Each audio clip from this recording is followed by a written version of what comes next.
So yun mga kaibigan, may nakita tayong kubo rito na. Dito sa tinatawag na lasang.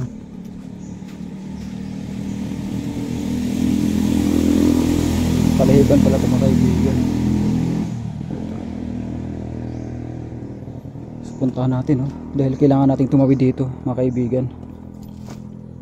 Yung pinaka tulay-tulay na to. Yung maliit na tulay. Ano rito? Pero ilog na maliit dito. So ganito kami dati naghahanap ng mga kagang do kay Angkol. Ay okay, yun na pala to rito eh. Hindi pala to kubo. Bali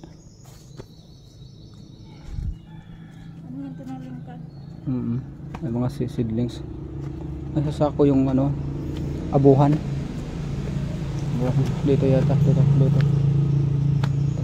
May bahay rito yan, so nakaunahan. May bahay, may kubo rin dito rito. Dito, may kubo rin dito.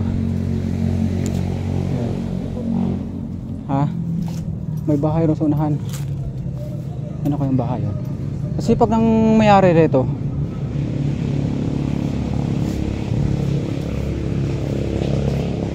ano yung nakasako na to?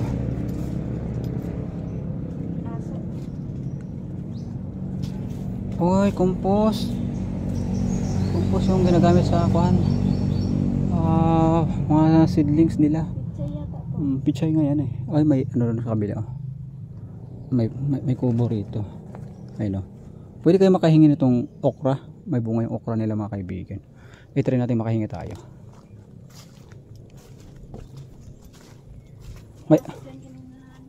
May pera ka pa dyan, Han?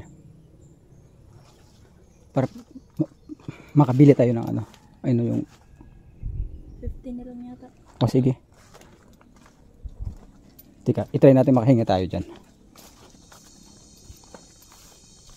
Ang sipag naman ng mga tao rito mga kaibigan. Makagat ka ng aso, Han. Ha? May aso din ka na.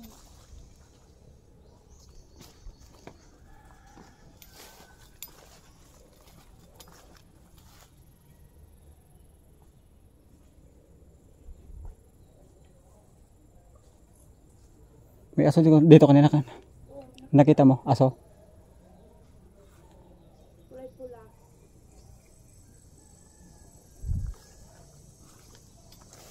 Kala kong ano na tong kubo na to mga kaibigan.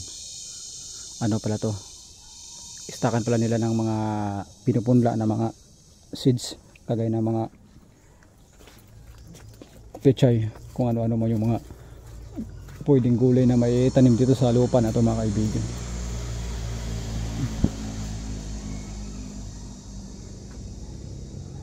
Astig naman tong niyong niya to. Nakabaloktot yung ano nyo, nakabaloktot.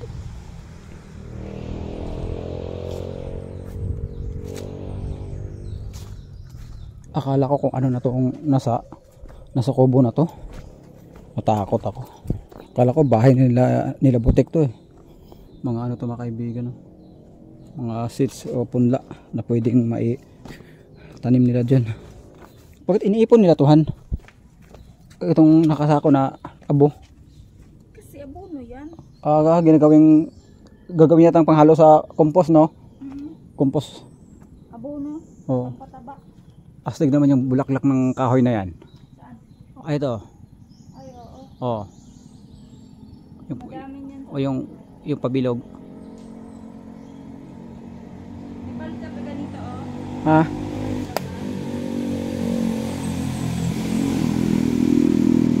Doon sa Tabao, kila Uncle. Sa ganito kami naghanap ng palampay. Ganito. Uwang.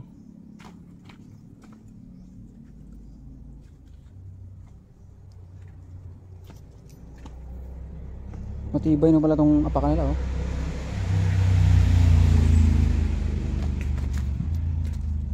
Bumalik na kami yung kaibigan kasi balakas nga sana may bumili ng ulam yung ano dyan, gulay dyan kasi may nakita yung partner ko na aso. Mamaya matapang yung aso, madali tayo. Bumalik na lang ako tayo no, mga kaibigan.